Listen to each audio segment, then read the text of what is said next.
In January 2020, Harry and Meghan stood in front of the world and said they were stepping back to build something independent. 6 years later, the actual record of what they built is a lot messier than either the headlines celebrating them or the headlines mocking them would have you believe. Subscribe if you want the full financial story, not just the highlight reel or the pile-on. Start with the deal that was supposed to define everything. In September 2020, months after the split from royal duties, Harry and Meghan signed an overall content deal with Netflix, one of the largest media agreements ever given to a couple with no prior production track record, reportedly worth around $100 million. Their production company, Archewell Productions, was going to make scripted series, documentaries, and children's programming. For a while, one project genuinely delivered.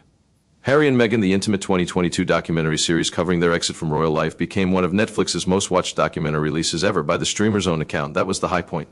Everything that followed struggled to repeat it. Heart of Invictus, tied to Harry's Veterans Games, and Live to Lead didn't land with mainstream audiences the same way. An animated series called Pearl was canceled before production even began. Polo, a docuseries about the sport, arrived in 2024 without making much of a cultural dent. Alongside Netflix, there was Spotify, a separate $25 million podcast deal signed the same year. That one ended even faster and more visibly. In June 2023, less than a year after it began, Harry and Meghan split with Spotify, having produced just 12 episodes total of Meghan's podcast, Archetypes, before the relationship dissolved. $25 million, 12 episodes. Whatever the specific reasons behind that breakdown, the math alone tells its own story. Then came the project that actually worked on Harry's side of the ledger independently of any streaming deal. In January 2023, Harry released Spare, his memoir, with a reported $20 million advance. It became almost immediately one of the best-selling nonfiction books in modern publishing history. Over 1.4 million copies sold on its release day alone in multiple markets combined, surpassing the first-day numbers of a former U.S. president's own memoir. In the UK specifically, it became the fastest-selling nonfiction book ever recorded. Reports at the time suggested Harry may have earned an additional $6 to $7 million just from hardcover sales performance bonuses, with paperback royalties continuing to generate income well after the initial release window closed. Spare was, by any commercial measure, an unambiguous success. It was also, by most accounts, a turning point that reshaped how the rest of Harry's public life has played out since. The book's unflinching detail about his family, his own admissions about combat experience in Afghanistan, and its raw, sometimes uncomfortable honesty generated exactly the commercial success Penguin Random House wanted, and simultaneously exactly the kind of institutional and public backlash that's followed him through nearly every project since.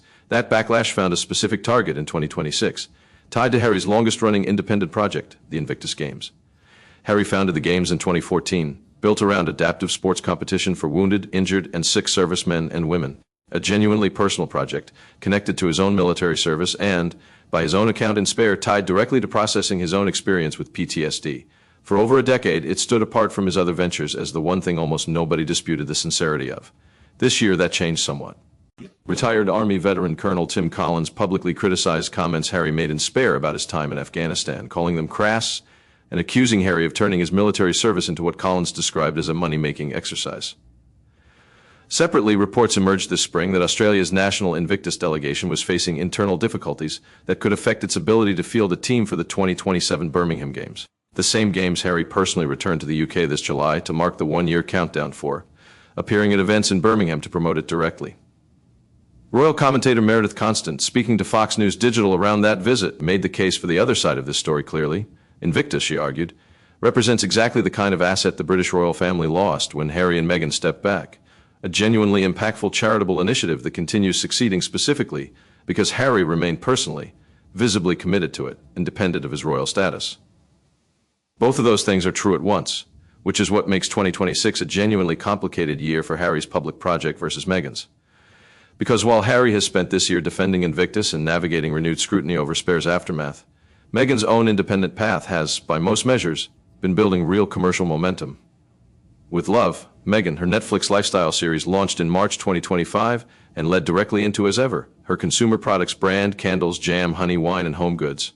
Priced at a clear premium, but selling in volumes that reportedly generated over £26 million in under a year, according to figures that surfaced from a stock visibility error on the brand's own website. That success is precisely what makes what happened next so notable.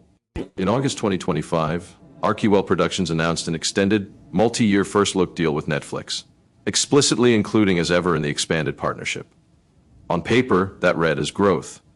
In practice, industry reporting described the shift differently, A first-look deal is a lighter, less lucrative arrangement than the original overall agreement, and multiple entertainment trade outlets reported that behind the scenes the relationship had already begun cooling. By March 2026, Netflix formally exited the as-ever partnership entirely, walking away from the one Archewell-connected venture that had actually proven itself commercially, 7 months after publicly deepening that exact relationship. Both sides called it amicable. Netflix's statement praised Meghan's vision and said the brand was ready to grow independently. Variety's own reporting, drawing on an unnamed Netflix insider, described the internal mood in blunter terms. "We're done." The magazine noted that for roughly the past 18 months, Archewell Productions had functioned less as the scripted and unscripted content studio it was originally built to be, and more as a support structure for Meghan's product brand specifically, meaning Netflix's exit from as ever effectively removed the one piece of that entire arrangement that had real demonstrated commercial traction. Meanwhile, the film and television side of the original Netflix deal has continued struggling independently of any of this. As of March 2026, a planned adaptation of Carly Fortune's novel Meet Me at the Lake, announced back in 2023, with Netflix reportedly paying around $3 million just for the book's rights, still had no director and no cast attached, nearly 3 years after it was first announced. A separate adaptation of Jasmine Guillory's The Wedding Date, announced in 2025, remains similarly stuck in early development. An unnamed industry source told Page Six plainly that 3 years in development for a project like that at a studio like Netflix simply isn't a good sign. Here's what all of this actually adds up to. 6 years out from the original decision to build an independent life. Harry's most successful individual project remains Spare, a genuinely massive commercial success that simultaneously reopened wounds with his family that still haven't closed, and that continues generating both revenue and controversy in roughly equal measure. His most personally meaningful project, Invictus, remains genuinely impactful and is heading toward a major 2027 milestone in Birmingham, while also facing its first real wave of public criticism about how it's being run and who it's actually serving.